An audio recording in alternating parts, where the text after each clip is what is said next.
is much better from our point of view.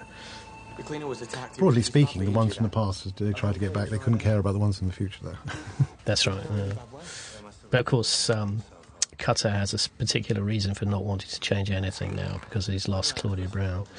So he doesn't know what each thing, how the past will affect the present. Well, this is good at the cleaner, because we so rarely meet other people in Primeval, and if they're not to be eaten, if they stay alive, do they play a role in later episodes? And I think it's the Scooby-Doo law, isn't it? It must be difficult balancing off 5 characters and then finding those guest moments that don't give away what their future role may or may not be. Well, if it's Star Trek, they'd have red security shirts, wouldn't they? Yeah, they were always the guys that got killed.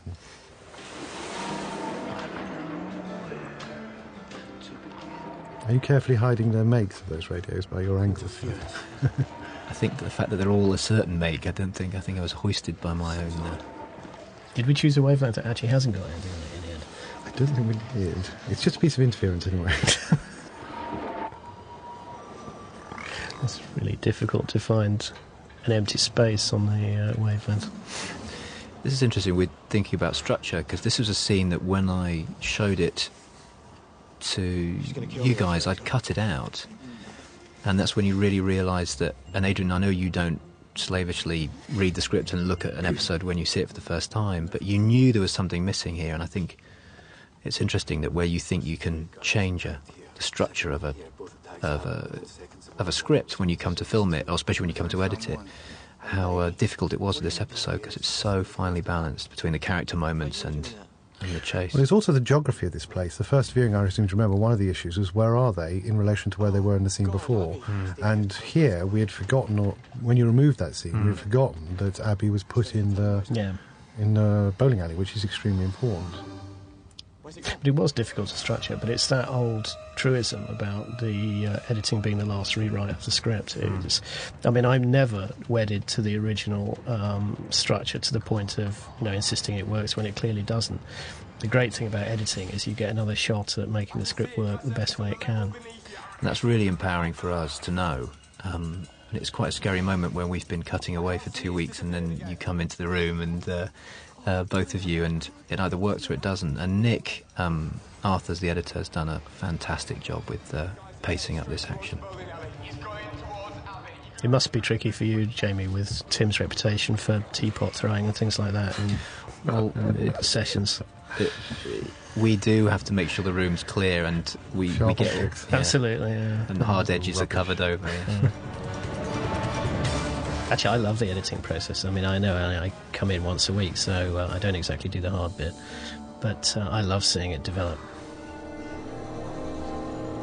Oh, no, she's fine. And there's nothing nicer than when you've written something that feels stodgy and the structure doesn't really work. When it's re-edited and it works like a charm, you just think, what a great process this is. I think often you find, even though through prep, and Primeval prep for a director is really involved because CGI, I think it's often not until the edit and you think you know the episode back to front that you realise scenes that you didn't feel were necessary. Love that baby.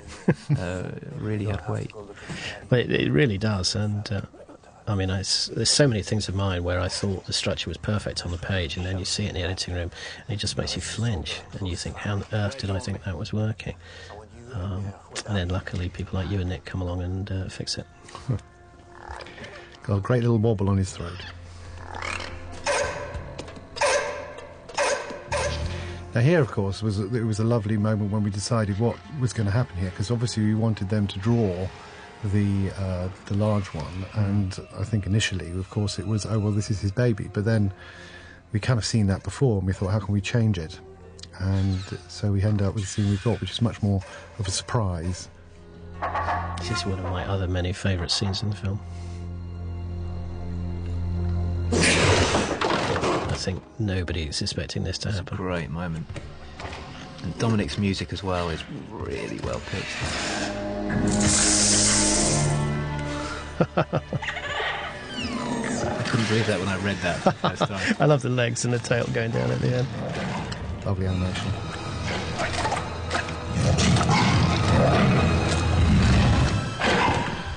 That cuts nicely. What's going on? Now, those balls were CG as well.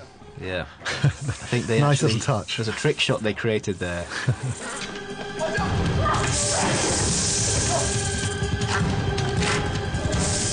Never quite knew why that turned itself on, that one. Well, this wasn't my favourite moment. Well, of course, the issue here was we did have a whole story behind why I should do that, because of blue crests and everything, but every time it came into the script, it seemed Didn't seem to make necessary, did it? long to explain, oh, he's gone to challenge another creature that's blue, etc., etc., that just dropped out, and it doesn't seem to matter. Now Jim's gone to get a really big gun. All the actors love really big guns. Until they have to run around with them.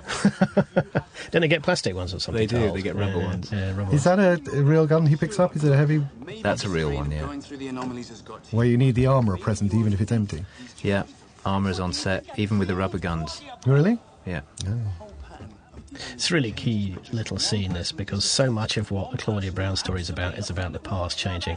So it's vital that we re-emphasise to the audience that more things have changed than they think, that it's not just Claudia disappearing. Duck is very good, very intense. It's fantastic, I think. They're both terrific in this scene. They're great.